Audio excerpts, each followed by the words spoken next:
Hi all. విజయవాడలో పరిస్థితి అందరికీ తెలిసిందే కదా. ఇదైతే విజయవాడ భవానీపురంలో మా ఇంటి దగ్గర అయితే ఇలా 3 రోడ్స్ వాటర్తో బ్లాక్ అయిపోయినాయి. నిన్నైతే వాటర్ ఏం లేవు, ఈరోజు మార్నింగ్ అయితే బాగా వచ్చేసినాయి.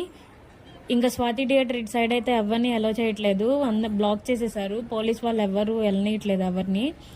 ఇంకా మాకు ఆపోజిట్లో కృష్ణానది ఉంది. ఆ కృష్ణానదిలో వాటర్ అన్ని ఇటువైపుకి వచ్చేస్తున్నాయి. అక్కడ కృష్ణానది ఒడ్డు దగ్గర ఉన్న జనాలు అందరూ ఏం చేయాలో తెలియక అందరూ ఇటైతే వచ్చేస్తున్నారు. అప్పటికి పోలీస్ వాళ్ళు కంట్రోల్ చేయడానికి ట్రై చేస్తున్నారు. వాటర్ అయితే బాగా వచ్చేసాయి చూడండి. ఇటు సైడ్ ఉండే వాళ్ళు కొంచెం సేఫ్ ప్లేస్లో సేఫ్గా ఉండండి. అండ్ కృష్ణానదిలో ఫ్లోటింగ్ అయితే చాలా బాగుంది చూడండి. ఫ్లోటింగ్ అయితే కృష్ణానదిలో ప్రజెంట్ ఎలా ఉందో. మనం అందరం దేవుణ్ణి అయితే కోరుకుందాం వీలైనంత త్వరగా తగ్గిపోవాలని చెప్పి. ఈ వీడియో ఎవరికైనా హెల్ప్